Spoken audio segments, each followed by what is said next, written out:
not admitted without parents or guardian.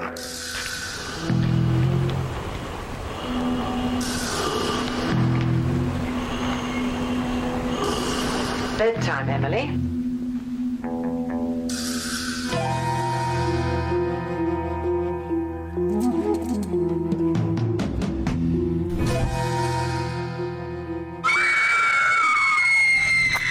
What we're dealing with here is an aberration of the species. Something hallucinating evil. Terrible evil. You will find him. Might be better if I didn't. Some guy seems to be following me around. I spotted him a couple times outside of school. I keep hearing things in the house or thinking I hear things. Bobby? Bobby, this isn't funny. Some freak's been on the telephone tonight. The time of the demon, our demon, is drawing close. He's less than a man, and more than a man. Much more.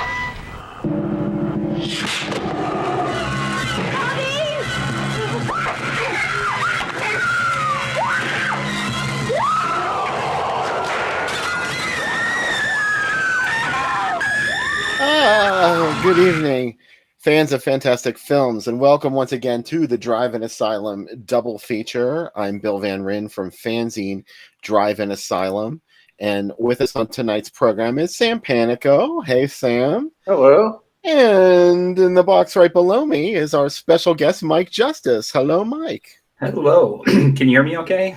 Welcome back. Yes. Yeah, we can hear you. Cool.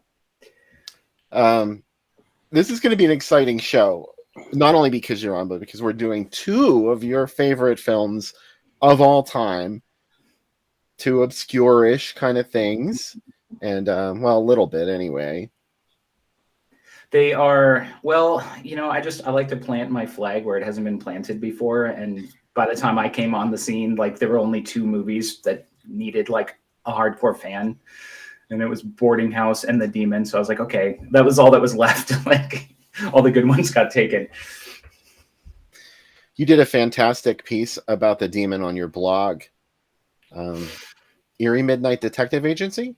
Yeah, that was actually kind of fun. It was hard though, because most of the people involved with the movie have tried to forget it or had no idea. They've never seen it, or they didn't even know that it played on TV, and they wanted to, and they would lecture me for having bad taste. Like the girl who plays Emily, the kidnapped victim, was like, there's a whole world of good movies you could care about, why don't you? And I'm like, just let me like The Demon, okay? La-ti-da. Yeah. Before we went live, we were talking about body heat. And there was some interesting conversation going on from you guys about body heat, especially you, Sam, who saw it way too young. Yeah, way too young, 12. It's not the age. Well, maybe I saw it at the right age. Maybe that was right. I think that's the right age to see body heat. I saw heavy metal when I was 9, which is way not the right age to see heavy metal, but God bless you, HBO. Yeah, of course, that's where I saw it too. And yeah, one of the most exciting pieces of the movie for me is William Hurt, of course. I was looking for as much of William Hurt as I could possibly see, not because I really was all into him or anything, but it was so rare to see truly revealing nudity from a guy in a movie back then. So I was hoping for that. I still can't. Or now for that matter. It doesn't happen. Yeah. The ladies, though, you often saw most of the ladies in erotic thrillers anyway. Or body doubles, and you just didn't know any better. Body double, that's something else we were talking about. Yeah. I was really excited to find out that Brink Stevens is in Body Double. And also Mike, who was the other person in there with her? The blonde from Boarding House later on. It was her biggest role, her most A-list role was as in the Frankie Goes to Hollywood scene in Body Double. So that's she was above actually A-list for me. Yeah, no, I mean, and she was part of this, that kind of subgenre of sun-baked Los Angeles exploitation of like 79, 80, 81. And if that genre had a A-list example, like the flagship movie, it would have to be Body Double. So Almost American Jalo, whatever you want to call them. Except there's no cops. No, I don't think anybody is there. There's no police in Body Double at all, are there? No, it's up to the individuals to do the thing. It never gets that far. No. Right. Well, there are some police in it because, I mean, they find the murder victim, and there are police that are investigating, but they're not really characters in the film, I don't think. Like, No. long running characters. No, and it's there's a lot of drill fetishism in Body Double. What was he getting at? Yeah. That's like the era of every movie that De Palma brought out was like, well, obviously he hates women. Like every review like started with this long either apology or condemnation of him. You know what movie I would want to see is, that the first 10 minutes, I think it's probably 10 minutes or like maybe the first 5 minutes of Blowout when he's doing like that fake slasher movie. Yes. I want to see that whole movie. Yeah. I think Sam and I have said that very thing. And, we surely can't be the only ones. Someone needs to make that movie. Mm-hmm. That was my same review of Censor. I'm like, I really like the movies that were getting made in the movie way more than the movie. Not that, Blowout's a much better movie than that. But it's like sometimes a movie within a movie ends up being the movie you want to see. He didn't hire her for her scream. And that movie that has I remember being kind of ruined by the ending of Blowout as a kid. Because I was like thoroughly disappointed. I was like, they should make movies like this. I hated that when I was a kid. Like, I can't believe this is happening. Yeah. Johnny Sacco was my example, but I guess Blowout can be one too. I didn't think that could possibly happen either. Like, you could not kill one of the main characters and have such a tragic ending to a film. But I have the novelization for Blowout, and at the end of the novelization, she lives. Oh, wow. Which I don't know where they're coming from with that. Like, was that the original ending and De Palma just decided to go really dark? What's like the in the script for Bring Me the Head about Fredo Garcia, Warren Oates' character lives in the script. And like the last day of shooting, they're like, you know what? We should probably kill him. He's like, yeah, that seems like the way this would go. And he shot it. Was De Palma together with Nancy Allen when he made Blowout? Maybe he killed her off at the end, sort of like how Argento was making Daria Nicolodi's characters become progressively more grotesque and get murdered and stuff because it was like mirroring their relationship. Yeah, like by opera, they're broken up, and he's like, "Look, I'm going to shoot you through the head this time." And she's like, "Well, that's a really cool effect." So I guess I'll do it. She was on board. Yeah, and then when she did it, she's like, "I didn't realize how dangerous it would be that this would go off so close to my head." Like, yeah, he's shooting you through a door. Like, it's pretty wild. Is that the only? I feel like is that the only movie where you hear her real voice? Yeah, I think so. Because I think they say she was dubbed by Teresa Russell in Tenebrae, but I've never really heard if that was confirmed or if the people just think it was. But she does have that Teresa Russell delivery in that movie, that sort of flat, petulant delivery. Yeah.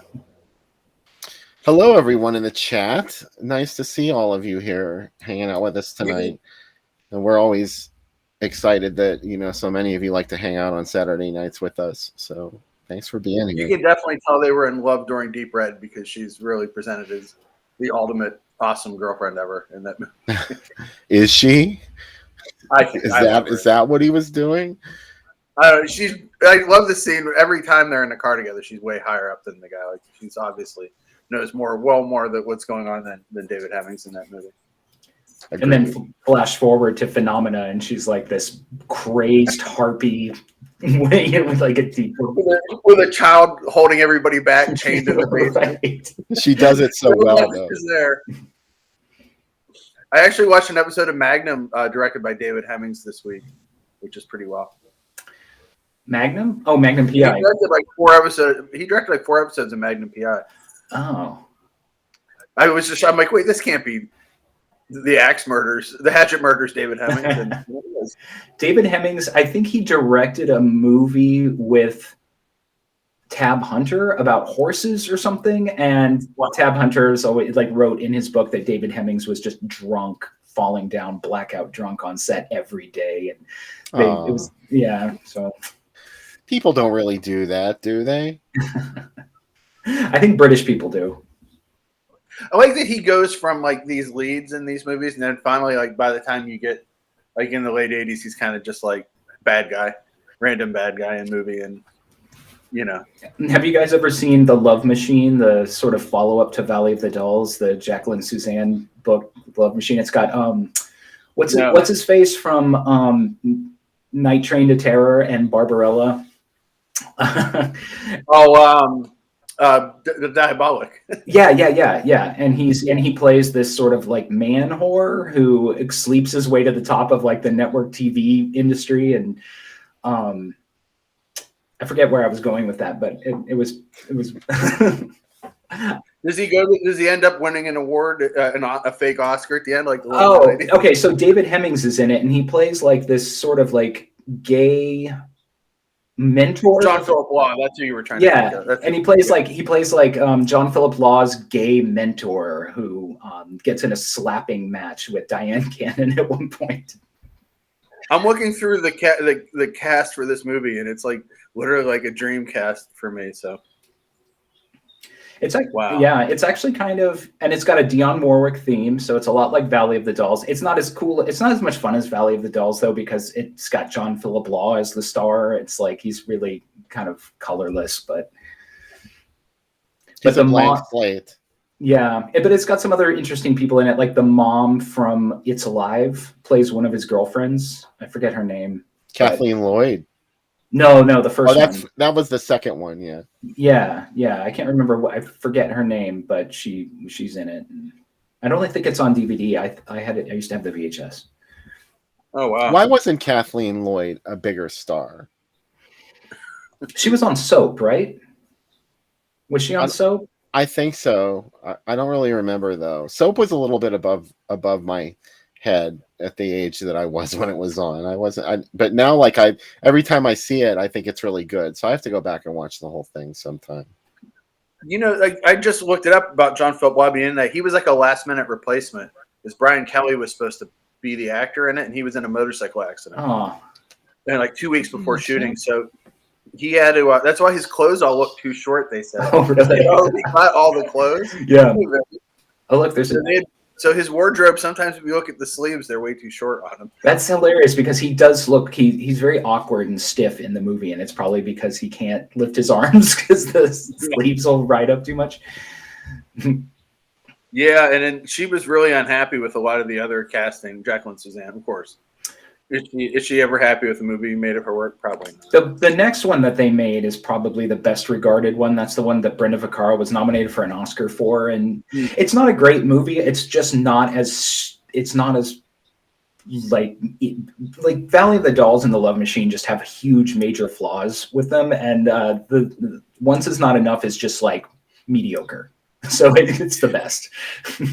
I'm trying to hunt down the Oscar is the other one I'm looking for. Oh, that's the Harold Robbins? Yeah, it's got Tony Bennett in it in his like only acting movie, and he's the lead in it, and maybe not the level of a role for your first role, but I've heard it's pretty wild. So any movies that have fake Oscars, from The Lonely Lady to the One Howling movie, this is like a new letterbox list for me to get to. Movies with fake award shows. Naked Gun 3 has a great fake Oscars where it's like Pia Zadora is performing and like. Oh, poor Pia. Yeah. Oh, don't get him started on Pia Zadora. No, don't. I thought even as a young child when she was getting beat up, I was like, why is everybody being so mean? Like, really, she's trying. So I feel like I keep talking about our second movie and not the first movie, but there's a girl in Boarding House Tonight who looks just like Pia Zadora, and she was actually a stand-in for Pia Zadora, and so you'll see her. She's pretty basically just, that's what like the cast of Boarding House is like stand-ins for lesser stars. That's some cred. You're really giving this a big build-up.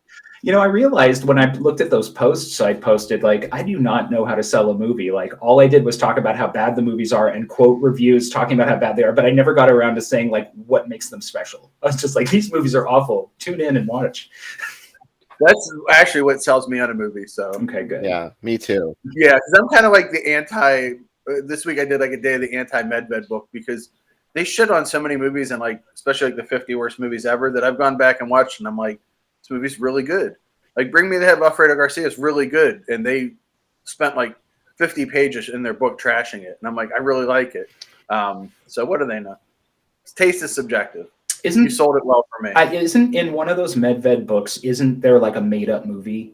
Like but I've never figured out what the made-up movie is, or I've never done the research. It's at the end. It's like buried in one of the in the last chapter. It says which one was fake. Okay, all right. It's not Dondi, trust me, because I've watched the movie adaptation of Dondi. I thought it might be Dondi, but then I saw Dondi too as an adult. Oh boy, it's. I mean, I don't know because it's hard to tell with kids movies. Like I know those like Swedish Pippi Longstocking movies are just inept, technically. Yeah.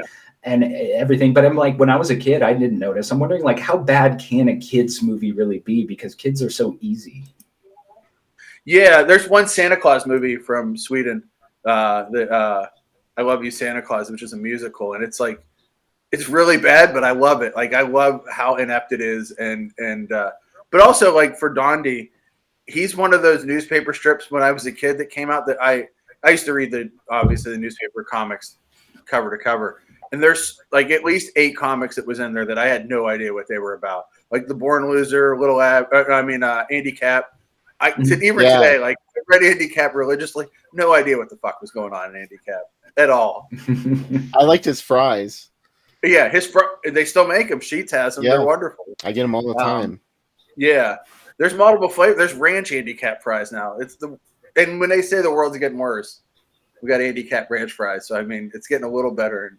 Maybe not all the ways you want it to, but that's happening. Wait, so there's a brand of like frozen French fries for the Andy Cap comic? No, they're like salty snacks. They're like potato chips pressed into a different mold. But yeah, pressed into a French fry mold that are super hot. Oh, that's weird. So that's kind of like how Nerds are a Willy Wonka candy. Like it's just this random tie-in, like this one thing. Oh, weird. Yeah, the other really bad. Kid, I guess it's for kids. Little Abner is not a great movie either, but no one told me that when I first saw it as a kid, and I was just so excited that there was a Little Abner movie. Why is a kid in the 70s caring about 40s newspaper strips? I don't know, it's fucking weird, right? So like when it came on, I'd always get like bonkers excited. Same as the old Dick Tracy movies are in that book, and I was just excited that there was a Dick Tracy movie. So did you know what they used to show on TV all the time when I was a kid, and I haven't seen one in like 30 years, is those Blondie and Dagwood black and white movies. And I just remember there was one where Blondie goes to the bank and she's like, today I'm making my final mortgage payment. It's finally paid off. And they're like, well, how much did you pay for your house? And she goes, $7,000. Oh my God. And it's like, never mind. I get that, you know, about inflation and stuff, but when has anyone ever paid off a mortgage in their lifetime? I think literally that movie's called Blondie Goes to the Bank. It's probably like the whole plot. Well, I learned this week that when John Barrymore, because he was such a big star from being in Dr. Jekyll and Mr. Hyde, when he closed on his first mansion, it was a $7,000 mansion. Oh, wow. It was like 1927. But the mortgage, and I love the way this mortgage worked. They said, hey, if you come dressed in the costume as Mr. Hyde, we'll knock $1,000 off the closing. And he was like, well, yeah. So he got the makeup effects guys to make him up. And he went to the closing as Mr. Hyde. That's crazy. But yeah, I would dress as whatever you want for $1,000 or a couple thousand off my mortgage. Did he end up meeting a bad end, John Barrymore? I would like to. I mean, it's a Barrymore, so yeah, probably right. There's I made this movie, this feature, and it got put on a streaming service the same day as this other movie that John Barrymore's son directed, called Womanizer. That is one of the most hilariously bad movies I've ever seen. Like I take it to bad movie parties and stuff. And basically like it was, well, no, I think it's John Barrymore's grandson or something. He's like Drew Barrymore's half brother or something. John Blythe Barrymore. If you get a chance, watch Womanizer. It's amazing. man. The guy Bill from would like you to Pieces. know that the guy from Pieces is Paul Smith. Speak his name. You're gonna get me all excited talking about the guy from Pieces. No award. And I like to. That's all I know is anytime I get to go to, they're like, he looks like Paul Smith, and Bill like, oh, okay, yes, of course. Then yeah, I like him. He was Bluto and Popeye, like Noel mentioned, but I'll always remember him as that prison guard in Midnight Express. Yeah, I think he's sexier in Popeye than Pieces. yeah. I was bonkers excited for Popeye when it came out in the theaters, right? And I'm 7 or 8, right? So I don't know who Robert Altman is. I have no clue. And Bummer. And when it started, I'm like, yes. I said when it started, I'm like, wait, Popeye doesn't like spinach. He hates everybody. He doesn't want to do anything. And it's a musical. I was so upset. I was like, I don't like this movie. Also, I was super worried that Popeye was going to die in it because I was also a very weird 8-year-old. Why would they make a franchise movie where Popeye gets killed in it? And I don't know. You know what I hated about it too is when I was a kid, I did not like foreign stuff. Like I'm petrified that I would wake up in Paris and not know how to get home or something. That was like a nightmare I had. And so I didn't like Popeye. It was filmed in Malta. It was all weird. It was the same reason why I didn't like the Smurfs and the Magic Flute, because they animated it in France or something. I'm like, what's this weird foreign thing? Like, I want like American Popeye. Like I was very disappointed in Popeye. It was too effete for me. It's weird because there's this like post Superman thing where they made all these movies like Popeye and Lone Ranger and stuff like from like 79 to 81, and they're like, oh, only Superman worked. Like all these other movies like failed spectacularly. Isn't there's a Lone Ranger movie where the guy is really bad and they redub his voice or something? Pillsbury. Yes. Yeah. I've never seen it. I only just heard about it like in the past couple of years because I think Mike McPadden talked about it on his podcast, or they did a whole episode on it, and I was like, I've never heard of this movie. I gotta find it. It's got really good bad guys in it. What's his name from Back to the Future? Doc Brown. Christopher Lloyd. He's Butch Cavendish, and he's really good. And it has like a lot of character. They actually inserted the Lone Ranger into history within it, so that idea is really cool. It's like Buffalo Bill's in it, and like all these famous, like legendary, maybe not completely historically accurate, characters are in it, and that's kind of cool. But there was so much bad blood when it came out because they made the original Lone Ranger stop because he had a deal for the rest of his life to wear his mask. Oh, that's right. And they were like, no, it conflicts with our new one or whatever. Yeah, so they made him stop wearing it at Clayton Moore, and so then Bausch and Lomb came to the rescue and made sunglasses for him that like looked like the Lone Ranger mask. And they're like, look, he's one of our spokespeople now, so he's allowed to wear this. And he got like a new name because he was one of those like Adam West guys that did like grocery store openings. You know what I mean? Like they didn't have any roles left for them in Hollywood, so they did all this stuff. Right. But yeah, that Lone Ranger is not good. My dad loved Lone Ranger, and we went day one to see it in the theater. And like 20 minutes in, he was like, I don't like this. I feel like I saw that too. Yeah, I like in a theater. Yeah. So, and then I was reading about how the star of the Lone Ranger, like he was in over his head and couldn't deal with the stress of starring in this movie. So every night he would be like drunk or something. And then he lives in like Simi Valley now, and he like does like wall-to-wall carpeting or something. Well, also obviously they took him to all these big parties, and Andy Warhol interviewed him for an interview. And Andy Warhol, after the interview, was like, of course, Halston picked him up after this interview. He was seduced by Halston. And that's like in the paper. And then the Lone Ranger team were like, we really don't want people to know in Middle America to know that this happened with our new Lone Ranger. Like, please take this out. Yeah. Do you see Tracy Palma says that the Smurfs and the Magic Flute was dubbed? It's the voices were all different. It really pissed me off because kids can tell. They think kids can't tell. I remember when they changed Ronald McDonald's like in like 1986 or something. I'm like, who's this jabroni? Yeah. Like, where's Ronald? Or when they changed Gordon's on Sesame Street. I didn't know that. You can't do that to kids. I was like, that's not Gordon. Right, they just like he's like the second Darren on Bewitched. They're like, yes, it is. Shut up. that fooled me. I never realized that there were really two Darrens. I mean, as a kid, I did when I got older, but I didn't care about. They looked so similar.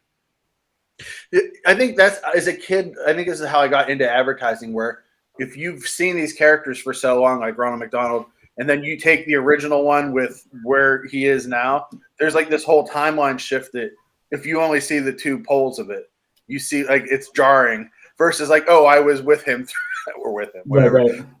through this journey. And also, like, I love there were like character introductions, like Birdie and Grimace had 4 arms when he first came out, and like the McDonald, like, the weird cookie characters that don't appear anymore. Like, there's a lot. Like, it's kind of, you can get kind of obsessive into anything, right? I liked the little puppets, the fries, like the Yeah. Fry Guys. And what was that one that was like his head was a hamburger and it would open and close? Hamburglar. No, the Hamburglar had a regular head. Mayor McCheese. Mayor McCheese. Oh yeah. There was Yeah. always a Mayor McCheese playground item. It was like a thing you climbed up inside, and there was a cage that you went into. That was a Mayor Also McCheese. what do you call the guys that did Lidsville and stuff? They sued Sid and Morty John. Croft. Yeah, they sued early because they're like, look, this is looks a lot like our stuff. Like, it's very, and there was a settlement, but it is very close. 70s kids entertainment. I don't know how we got into this, but 70s kids entertainment is very upsetting. The Smurfs is like the start of like, hey, things are starting to get a little smoother for kids. Yeah, because by the time I came along, it was like it was like Peanuts and Garfield, and everything was really chill, and the edges were sanded off, and I really liked that. Like that's why I think didn't like the Smurfs and the Magic Flute, because it kind of harkened back to the 70s. Kind of like you would see previews for 70s era kids movies on cheap VHS labels, because it was all they could license. And I was like, no, hell no, I'm not watching The Sword and the Stone. It looks scary.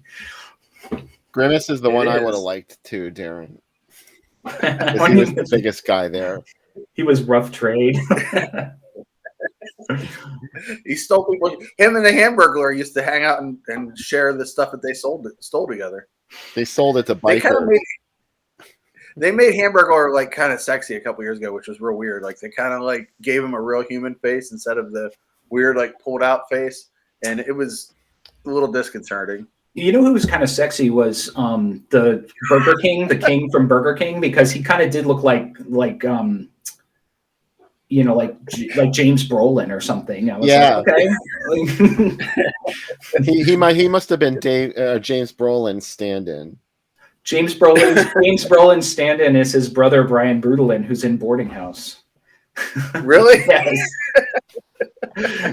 We should have watched Boarding House first. I feel like I've watched it already again. I feel like I'm in the third segment early with this talk of Grimace being hot. I'm not making cocktails tonight. Mikey J was in the club getting tipsy last night, and by the club I mean my living room. So I'm just gonna drink I'm gonna nurse like one beer the whole night. The lounge. I have not regenerated the dopamine that I drank away last night. Oh boy! Hey, I have a surprise. It's going to be a surprise for you guys too, because we didn't talk about this before we went on the show. But you all know Bradley Still Harding. He's on the show every once in a while. He actually made a movie that has been in post-production for about 3 years now, mostly due to COVID, and it's called 13 Tracks to Frighten Agatha Black. And I have a scene from it that I'm going to show right now on the show.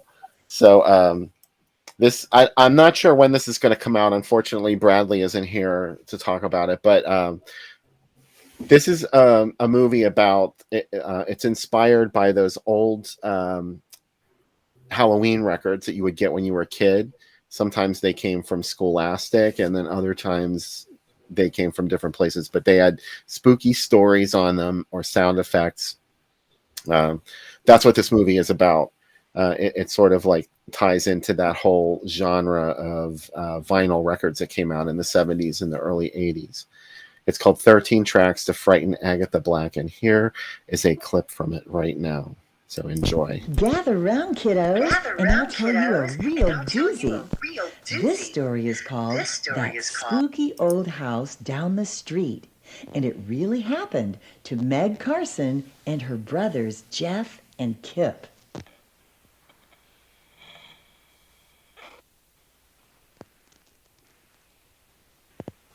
One chilly fall day, while Meg was sewing a new dress for her high school formal, her brothers ran inside the house in a panic. Meg! Meg! What on earth are you yelling about? Meg, Patches is trapped inside that spooky old house down the street. Are you sure, Kip? Jeff and I both saw him in the second-story window. Poor guy was meowing his head off, but no one can hear him. Gosh, how did he get in there? I sure don't know, but we can't just leave him. Well, if he got inside, he can find his way out. Meg, that place is haunted. Ghosts and creeps and other things live there. Everyone knows that. Silly boy, there's no such thing as ghosts. That's the old Davis place. That sweet old couple used to have a spook house every Halloween. You're too young to remember, but the neighborhood kids loved it. That's the only reason for the creepy reputation. Since Meg was left to watch her brothers while their parents were spending the day in the city, it was up to her to decide what to do. She ended up agreeing to rescuing their beloved cat on one condition. You two will have to do the dishes tonight so I can finish my dress. Gosh, sis, you drive a hard bargain. We'll do it. We can't leave Patches in there alone. Why, he might just die of fright. You two and your silly superstitions.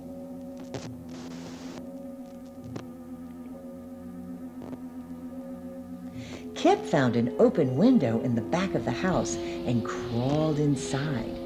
Then he let his brother and sister in through the back door. Gosh, what a spooky place. How long did you say the house has been vacant? Mrs. Davis died about 5 years ago. Well, why is all the furniture still here? And what's with all the Halloween decorations? The three kids heard Patches crying upstairs. They walked up the creaky, spooky steps, and then came to a door with a sign next to it that read, "Inside this room rests the body of old Norman. He was poisoned by his children, and his body was left to rot. Some say his ghost still haunts this very room. Enter at your own risk." It does seem odd that all their furniture and spook house decorations would still be here. I guess Mrs. Davis must have died around Halloween. Well, I'm dying to know what's in that room. Jeff, don't you dare open that door. We shouldn't be in here anyway. What does it matter?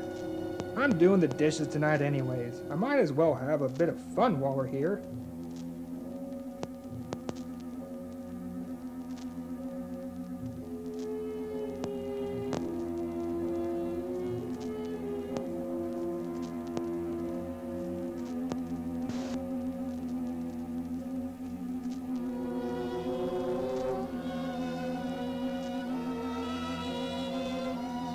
Jeff opened the door where a large bed framed with bed curtains filled the small room. He rushed over to the bed and pulled back the heavy fabric. Still under the covers was a plastic skeleton wearing a bed hat with old Norman stitched into the top. It's just a dime store skeleton. Kind of looks like my homeroom teacher, Mrs. Weaver. Okay, fellas, this place is giving me the whim-whams. Let's find Patches and get out of here. Wait! What's that on the wall? Kip pointed to a shelf on the other side of the room. It was filled with bowls of old candy and treats. In the middle was a glass jar with a skull and crossbones label on the side. Looks like more spook house nonsense. Next to the shelf was a sign that read, "On this shelf was the poison used to kill old Norman. The candy and cookies were left by a one-eyed gypsy. Eat at your own risk." I wonder if the candy's still good. Kip Rogers, don't you dare touch that. It might be safer to eat whatever's in that container with the skull and crossbones. The kids walked quickly into the hallway, then entered the first open door on the right. The room was still accented with aging Halloween decorations. Fallen streamers stuck to walls next to paper witches and jack-o'-lanterns. Patches! Where are you, pal? Patches! Oh, Patches! I'm sure he's upstairs. That's where we saw him earlier. Yep, he's upstairs all right. Okay, fellas, let's make it quick. Wait, another note.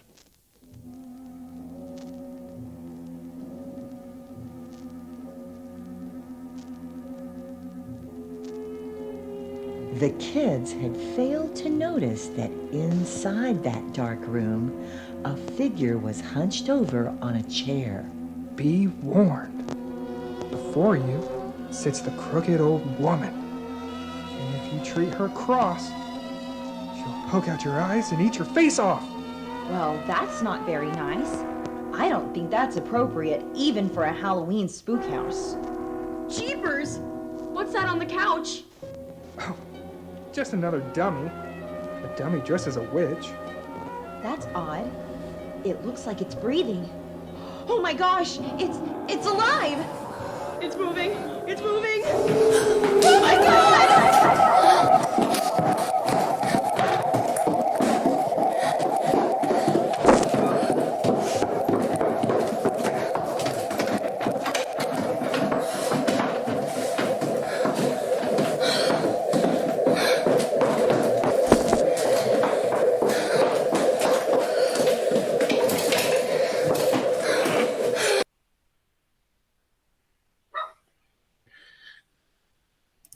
Gather round, kiddos, and I'll tell you a Well, I don't know real what happened. doozy. This story is called That. I don't know what happened with it, but I think that was just the end of the clip. Leaves you wanting more. 13 tracks to frighten Agatha Black. It's going to debut at Texas Frightmare this year. And Bradley is actually screening it with some friends tonight. But that's why he couldn't be here. But I can't wait to see it. I'm really excited about it. I'm a huge fan of those old Halloween records. I used to like the ones with just the sound effects, not the stories on them. And they were always like, you would get them at the drugstore, and you know when you would buy, they'd sell them where they sell like those like blinking those lights that you put in a pumpkin or whatever, or like a pumpkin carving kit, or Incredible Melting Man makeup kits. Yep. Sam, don't life. you have a cocktail for us tonight, Sam? I certainly do. Would you like me to go out and make it? Well, while you're doing that, I'll show some ads from our first feature tonight. Awesome. What is the first? The Demon. The Demon. Someone said, "What's the Demon about?" Like, well, we're talking about McDonald Land right now. It's right. Yeah. So this is, maybe you could shed some light on this, Mike. But the movie actually was made in '79. No, it began production in '79, but it was completed. It wasn't completed till 1981. Okay. And it was shot in installments. So he shot a little bit of it in 1979 that he self-funded in order to show investors to raise some more money. And he got, I think Cameron Mitchell may have been down there working on something else, and he got him for like a day or two on this movie. And then wow. And then when Cameron Mitchell came back to the U.S., he suggested Jennifer Holmes to be the female lead because they had the same agent at the time, and they were making all these projects together, like Raw Force and the Goodbye Eddie Kane episode of The Incredible Hulk. And so he's like, "Oh, you need a girl for your horror movie? I got a great one back home." So he's got Jennifer Holmes involved, and then it was So I like to say it's from 1981. I mean, that's when the copyright date is, but it didn't actually start playing the States until 1984. Yeah. Well, it came out on TV in 1983, and Thorn EMI Video put it out in 1983, and then this SJ Pictures picked it up for theatrical and opened it in 84, 85. So it was playing in theaters while you could watch it for free on TV and rent the video. Like, wasn't Jennifer Holmes originally in Newhart too, right? She was Julia Duffy's role. Yeah, and I guess she's just, she wasn't as funny as Julia Duffy. Jennifer Holmes, there's something about her that a lot of people don't really like. Like, she was in this movie called she was in this other movie where like they just did a retrospective of it, and like everyone involved was like, I didn't like her. She was cold. Like, she's not a very engaging performer. So I kind of feel like that way. And you'll see in The Demon, she's kind of curmudgeonly. She's like 24 years old, but she just like walks around in a house dress and bitches about This is the title that it used when it first came to the United States. This is from June 1984, El Paso, Texas. And I think this is the earliest that I could find it playing in the United States. It was known as Midnight Caller. No. Not with Gary Cole, but and it had this terrifying ad campaign. I can't tell, is the eyes behind that slash, is that the demon or is it a victim?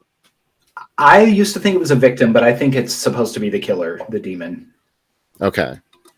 Wearing a strange mask, which he does occasionally in this movie. Sometimes within the same scene, you will see it change. It's almost like the director saw another movie about a masked killer and decided to make his own movie that was kind of like it.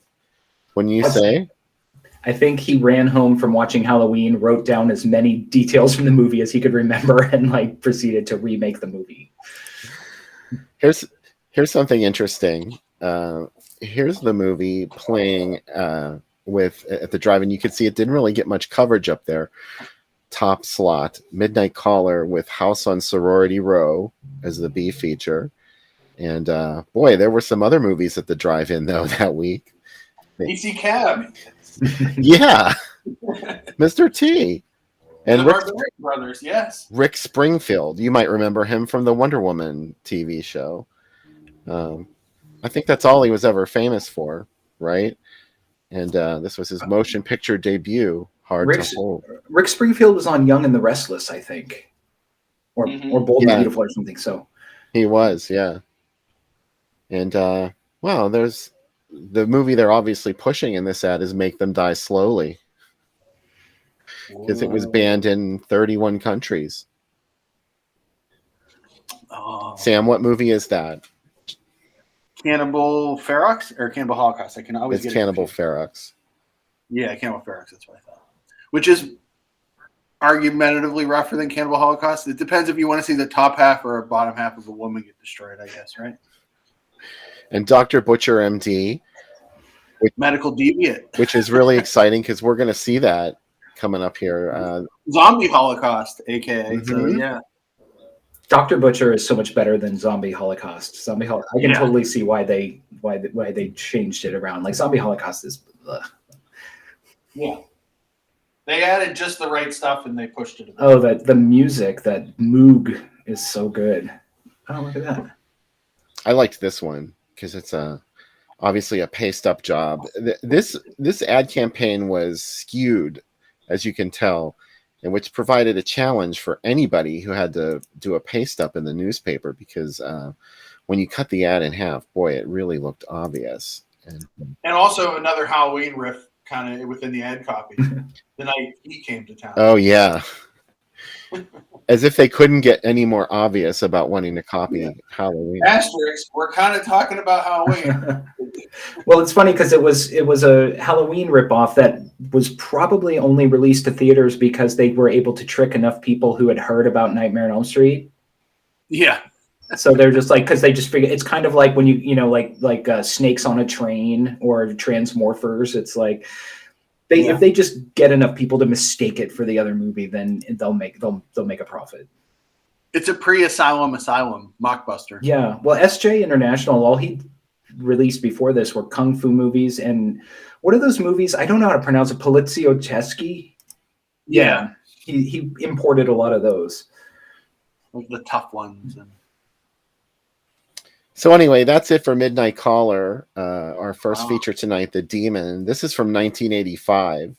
So it played theatrically all the way. This was from November of 1985. Tyler. It's the gaslight, the theater out to fuck with you. Yeah. You may feel like you've seen this movie before, but that's all in your head. Yeah. I didn't give you popcorn. Yes, you did. Yeah. What an experience at the gaslight. Anyway, I tried a new approach with the ad gallery this week. I didn't make a video that I had to run alongside and give commentary. I thought would take our time. I was wondering why it was. I was like, he really tailored this perfectly. Like, we get done talking and then the video moves on. There might We be a actually reason. practiced for hours before the show started, so getting more professional as we go. Let's have something to drink.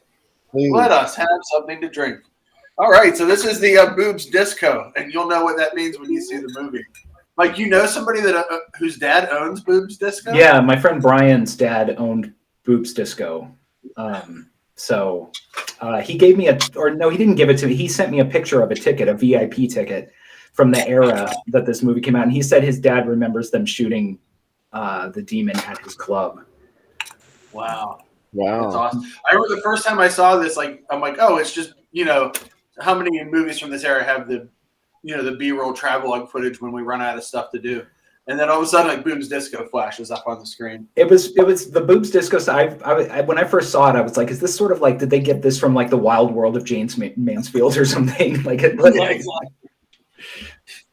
With Carolyn DeFonseca as Jane Mansfield. She died before the movie could be finished. So that's her as Jane Mansfield's voice the entire movie. All right, so we're going to start with some Kraken. That's a good way to start Boobs Disco. 2 ounces of that. That's pretty hearty. And then we're going to do an ounce of something I probably won't pronounce properly. Cointreau. That's going to be an ounce. Also, anyone coming to the drive-in, I'm bringing drinks. The Dr. Butcher MD drink is ridiculous. How much booze is it? It has like 9 shots of rum in it. You're going to be laying at the Honey Bear by the end of it. It's going to be bad. An ounce of almond syrup. By the way, if you're ever hunting for almond syrup, TJ Maxx. Who knew? That's where I got mine. Oh, yeah, you can get some good stuff there. Yeah, they have a lot of good food stuff there. Don't get too attached to it, though, because that's the only time you'll ever see it. Yeah, exactly. If they have more than one, you better buy a couple. That's what I did with this, a splash of simple syrup. Yeah, and also it's, TJ Maxx stores are so well put together. Everything's where it should be and labeled properly. Becca's here so I can say bad stuff, but not here. That's why I'm saying bad stuff about TJ Maxx. If she was here, I'd be really nice about it. Yeah. All right, we're going to do a half an ounce of lemon juice. And then finally, to top it all off, we're going to do 3 ounces of pineapple juice. I've been buying these little cans of it, by the way, which makes it so much easier when you make weird drinks like this. We're like, oh, the pineapple juice went bad. Trying to stop food waste. It was Earth Day yesterday, a holiday made up by a serial killer. So, Who made it up? The unicorn killer, Eichmann. Well, he only killed one person, but he left her in a trunk for 20 years. Oh, and her family had to try to get it out. Yeah. There's an awesome TV movie about it. I didn't even know that. Yeah. I'm getting all my workout in right now with this new shake technique. There we go. Oh, you have a Void shirt on. Yes. One of my favorite movies. I like that movie. I loved it. Same guys that did Psycho Gorman. All right. Here we go. Boobs Disco. There's no finishing touch on the Boobs Disco. It's just the boob is out. You just drink deep, I guess, right? So, Mike, I'm so glad you're on the show. So glad everybody's watching. Cheers. To you, Mike Justice. Pazuzu. Pazuzu's Reagan is the only Reagan. Call me by my dream name. Wow, that almond really makes this, Bill. I'm pretty excited about this drink. I confess I made something different. I didn't really have all the ingredients, and it was too late to go get them. So I made a cherry Coke, and it's cherry vodka. mixed with Coke. So Yeah, you always make stuff with Midori, right? I know. I love Midori. Maybe on the next segment, I'll make something with Midori. Bill, I made one of the drinks for the drive-in has Midori in it. Thank you. Just for you. Better. I was trying to make one that works for you. It's all for me, isn't it? Yeah, and I'll be posting articles about each movie from the drive-in this week, as well as recipes before Friday. So just come over and meet us and just say, hey, can I get some of that cocktail? It'll be ready. Yeah, make sure you come over and hang out.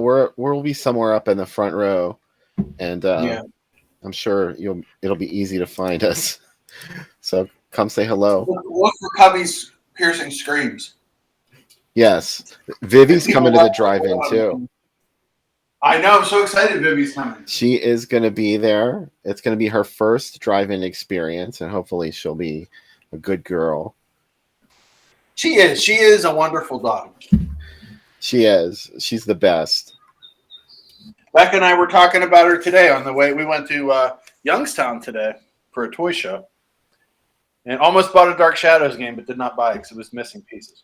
Oh, no. It was $35, which seemed a little high, too. But the one cool thing they had, the one booth there, Bill, had rack toys, which are, I don't know if you remember them. Mike said when you bought something at the drugstore when you were a kid, Yes. they were the toys, like kind of off-brand toys that they'd sell at a drugstore that, just a sword with a sticker on it. And they had a Zorro lightsaber that just had a Zorro sticker on it, but it was a Star Wars lightsaber. And I was like, part of me really wants that for how bafflingly strange that toy is. Go ahead.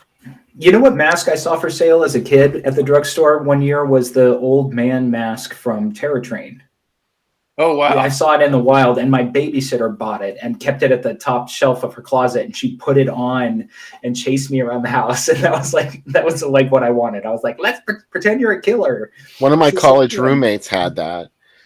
He used to scare the shit out of me by sneaking up behind me wearing it until I realized he had it. Then it didn't work anymore. Masks are still scary though. We were talking about the mask in tonight's movie. So I don't the deal with the mask in tonight's movie is that the mask, his face is supposed to be a mask. So the director will show him wearing a mask or putting on a mask. And then the rest of the time it's just the actor with his face painted white because it's supposed to look like a really realistic face mask. I'm not sure where he was going. We'll talk about it after the movie, but you'll see it's the killer's face is and he's not very scary. He kind of reminds me of Charles Grodin or something. He has this very sort of, or Tony LoBianco. He's got just this very sort of standard issue, man face painted white. It doesn't look like Michael Myers. It doesn't look He is very Tony LoBianco. That's a good call. I know. And it's funny too, because Tony LoBianco was in that other movie, Demon. God told me to. So I love that movie, but it's coming out on Blu-ray pretty soon. A new version, or UHD, from the same people that put it out on every other format. Blu-ray's not enough anymore. It has to be UHD. No, the World and Blu-ray are not. I can't wait to get the hologram edition of Halloween. Oh, from Anchor Bay, of course. How many that Halloween and Dawn of the Dead are on 17 different deluxe DVDs. I have no idea which one. Zombie has a whole bunch of stuff out there. Shriek Show, the double disc, and I have one of the early Blu-rays. I never bought any of the later ones. Blue Underground. There's a ton of House by the Cemetery has multiple releases now too, and Arrow's kind of doing that too. You know who loves House by the Cemetery? Asia Argento. Really? Yeah. Well, she should. I went to a party at her house once, and she had a TV playing movies. And at one point, she put on House by the Cemetery, and I was trying to make awkward small talk. And I was like, "Hey, so House by the Cemetery, huh?" And she's like, "I fucking love this movie," and then storms away.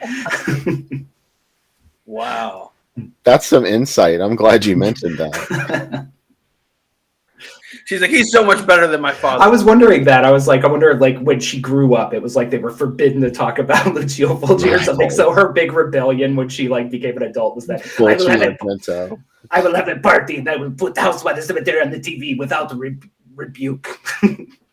Come back again, Mike Justice. We watch Manhattan Baby. Matt, you asked how we watch the movies on the show. We don't actually watch them here in the environment. I posted the links on Groovy Doom Facebook page, or you can just go. They're both on YouTube tonight. So I'm going to do a countdown here as soon as we finish up. And at the end of the countdown, you can start. It doesn't have to be exact. We give it about 5 minutes extra for everyone to catch up, and then we'll be back live afterwards. Also, I don't want to give away too much of the movie, but during that disco scene, you can hear some Lips Incorporated very briefly, which is pretty cool. I don't even. I was thinking, I was like, there's no way in hell he got the rights to that song or something. Like he just threw it in there. Like Pseudo Echo was like, you can use our version if you want. Like, no, we'll use the original. I wish instead they had that disco song from Zombie. Is this a song of love? There is no matter. Oh, yeah, I love that. I remember thinking, like, I love songs in movies where they're presented as being like hits, like in the universe of Zombie, that's a hit single that just plays on the radio. The Stand is my favorite one of that because everybody knows the main character's song. Baby, can you find your man, or wherever that song is. Dig your man. Everybody sings it to him, and to the point, and like he's on the downward trend of he's obviously a one-hit wonder, but at some point, if The Stand hadn't happened. And I just love that it keeps coming up throughout the movie or book, either way. It comes up. Well, the books I'm still reading. I'll be reading the book until the day I die because it's like. It feels like new pages just magically appear within it. You started at age 13, didn't you? Yeah, exactly. And I'm like, oh, this book is 37,000 pages long. And I'm like, that's the abridged edition. Perhaps you need the 90,000 page version that Stephen King's still writing. I never read the book. I saw the miniseries, the one that came out in the 90s. And I remember it was okay. It just wasn't very, it should have been darker looking. Like it was too brightly lit. Like it's way better than the new one. The new one is not very good. Though Joe Bob shows up for a couple seconds as a cop in the original, which is pretty cool. Oh yeah. That's definitely a case where the book is better than the movie, Mike, for The Stand. Yeah. I used to have an old copy of The Stand, the book that was printed sometime in the mid 80s, and it said on the back, soon to be a major motion picture directed by George Romero. Yeah. Oh yeah. Talk about things that should have happened but didn't. It's interesting when they go far enough to like put and to announce that they're making a movie like on a book and then to have the deal fall through. Do you have any other examples of movies that have a hit song that is not a hit song? Because I love that idea. Oh, well, like in Sleepaway Camp, that song that they play over the closing credits plays a few times, like in the mess hall, like it's like background music. So there's that. And I like it. Well, in Rosemary's Baby, I remember at one point she puts on like this record of Muzak that's like some cocktail jazz or something that the composer had come up with. But in the movie, it's like what she listens to just chill out in her apartment, which I think is kind of fun. I like when bands show up in movies and it's obviously a real band, but they come up with another name for it, or it's a fake band within the world of the movie, like in Incubus. Mm-hmm. Yeah, or I like Camel Lips. Camel Lips. I like in the movie Tough Guys when Red Hot Chili Peppers just show up. They were kind of like the go-to band that year. Yeah. Where they were in like 8 movies that year. Tough Guys. Wow. There's an obscure reference. Speaking of L7, there's this movie that from the 90s called Sugartown where Rosanna Arquette plays a slasher movie queen. And they're talking about her her projects that she's been in, and she's in this like Christmas themed heavy metal slasher movie called Bury Your Bones in My Garage. And this kid goes, "Oh, I love that movie. L7 does a really great cover of Hark the Herald Angels Sing." And I was like, now I want to hear it. It's the B-side to Shit List. All right. Oh man, I love it. Anytime fake bands show up in movies, or it's just like we're supposed to know that this band is in it. Like my all-time favorite weird band showing up in a movie is Cannibal Corpse showing up in Ace Ventura, because it's like, why would they be in Ace Ventura? And it's amazing when it happens. Or Guar in Empire Records. There was Guar in Hardware also. They were performing a Ministry song. They weren't even really Guar. Also, and Bill, I must mention Thrill Kill showing up in The Crow. In The Crow, which is one of the best moments ever. It's like it fits the movie. If ever the 90s coalesced itself so perfectly, it would be that 90 minutes of that movie. It Absolutely. It is the most like concentrated burst of 90s that has ever happened. That was really weird that they did that too, because it wasn't weird that they were in the movie, but the song that they perform in that is actually an old song of theirs that they totally reworked. After the Flush. Yeah, but it was called Nervous Christians back in it was like the flip side to The Devil Does Drugs. And those two tracks were like my youth dancing in this under 21 club called Club X. And but that was interesting that they chose to like totally rework one of their old songs for that into something that it almost sounded thrashy. Is that the song After the Flesh? Yeah. Yeah. Ministry shows up in AI too, which is really when they do What About Us and Steven Spielberg's AI, and it's like the only part of that entire movie that I like because Alec's insane. He's like a no-limbed cyborg screaming on a stage, and it totally breaks the movie for me in a good way. We forgot Puberty Love from Attack of the Killer Tomatoes, the thing that actually ends up killing the tomatoes. You know who Chuck Berry shows up in National Lampoon's Class Reunion? Yes. And the weird part is, I just realized this, is that in the movie, they're already at that point, I think, locked. Well, I mean, they don't realize it yet, but the killer has locked them in. So how is he able to come and go from the building? How come he doesn't stay and get killed with the rest of them? He has cameras in all the bathrooms, so he knows how to sneak right. out. It's weird. Pandemonium and Class Reunion kind of get mixed up in my mind a little bit. Class Reunion is so influenced by Terror Train. Like it's directed by the guy who made, what was that Chuck Norris Silent Rage? Mm-hmm. Yeah, he did them both the same year too. Yeah, a Class Reunion's actually kind of, well, I wouldn't say it's scary, but it's kind of skillfully directed in terms, like the slasher sequences or the suspense sequences are kind of well directed. So I'm like, if he wasn't making a comedy, he probably would have been good at making like a slasher movie, like a Class Reunion massacre style. I would argue that Silent Rage is a slasher too, though.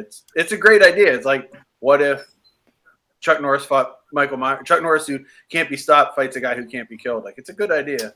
I love Silent Rage. Yeah. Also, Becca mentioned the B-52s and the Flintstones. That is true. I like when music artists appear in the Flintstones too, and they kind of get Flintstoneized or Jetsonized, whatever side of history they appear. Yeah, the Wayne's World movies have Alice Cooper and Aerosmith. Yeah, I think that was the best part of Wayne's World was when they go back. When Alice Cooper explains what Michigan means. Yep. Which probably is really what being backstage at an Alice Cooper show is like. Yeah, it's very chill. Yeah. He's a very nice guy.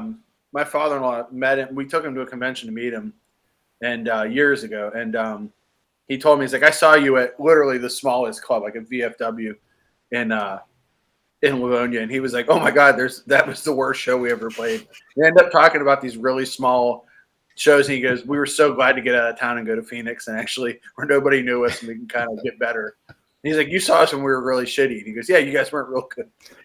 Have you guys ever seen Monster Dog? Yes, I want to show that movie on the Claudia Fergasso. How have I not seen it? I've never seen it. It was one of those movies that was always at the video store. Like I never went to a video store that didn't have Monster Dog, but for whatever reason, it wasn't. I think, was it on Prism? I think Prism movies I was a little gun shy with because I rented so many stinkers on Prism, like Psycho Sisters and like stuff, which I like now, but at the time I was like, this isn't scary. So I was much more judgmental. I really like that movie. It starts with like a full music video of Alice, and then it just gets nutty. And like he had just come like straight out of rehab to do that. And he was like, I want to do something like, yeah, I think the one that worked. But he was like, I just want to do something that's really fun and I don't need to think about it and be myself and just do this movie. And it's Spanish, right?